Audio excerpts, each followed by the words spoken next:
In this video, I'm going to be reviewing the very first art instructional book that I ever purchased on the subject of cartooning. And to this day, it's still one of the best art books that I own.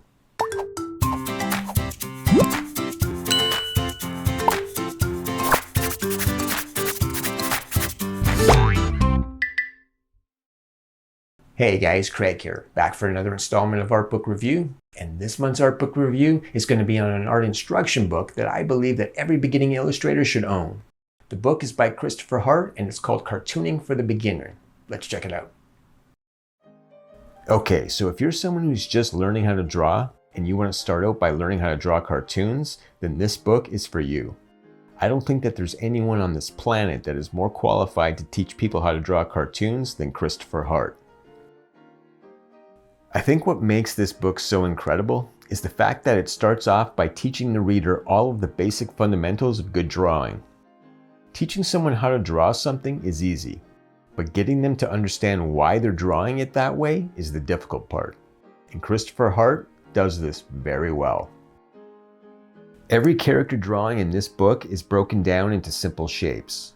If you can grasp the concept of breaking character poses down into simple shapes and then rebuilding them into new characters, your drawing ability is going to improve immensely. And that concept is pretty much the premise of this entire book. And what's more, this book covers the entire gamut of illustrating cartoons. I mean, not only does it cover the basics of how to rough out a character, but it also helps you establish your character's body type, pose, as well as perspective. As someone who learned how to draw by doodling, I developed an appreciation very early on for the importance of the facial features. Because when you're doodling, you're usually using a pen, which means you can't erase your mistakes. And if you draw a head and you make it too small, then you won't be able to fit all of the detail that you want to fit into your facial expression. For that reason, I would always draw the eyes first, and then draw everything else around them. The facial expression really is the most important part of your character. And there's some really useful stuff in this book on how to add emotion and expression into your facial features like the eyes and mouth. And this book's not just limited to human characters either. It also covers how to draw animals as well as inanimate objects, which makes it very well-rounded for beginners. I think one aspect of drawing that most new artists struggle with are turnarounds. Drawing a character from the front view is usually the easiest perspective to draw it from.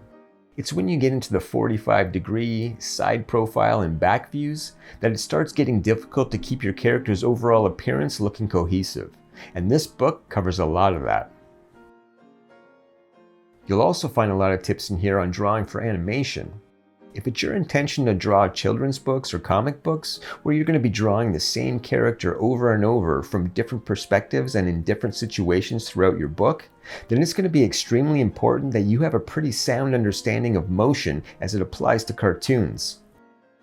Portraying movement in a static image is an extremely important aspect of drawing, especially when you're creating art for comics or children's picture books.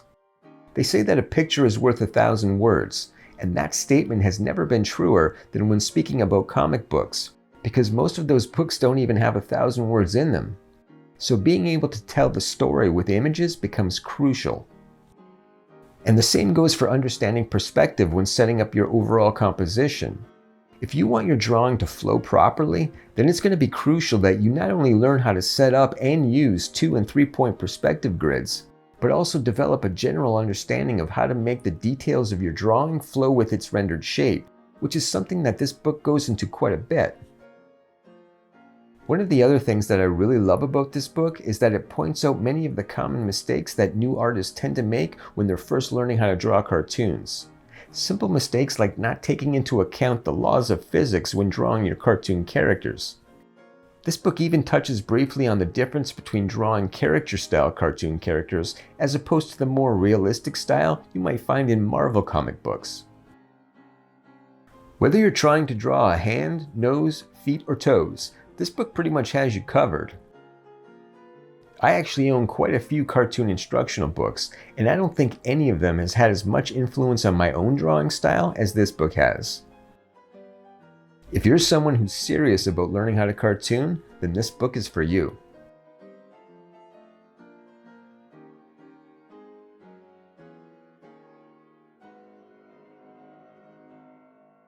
There you have it, folks, another incredible art book by the one and only Christopher Hart, Cartooning for the Beginner. If you or someone you love is just learning how to draw and you'd like to pick up a copy of this book, I have an affiliate link to it in the description below. And if you should choose to use my affiliate link, not only do you get this incredible art book, but you also at no extra cost to you help to support this channel, which allows me to continue making free content like this for you. So for that, I thank you.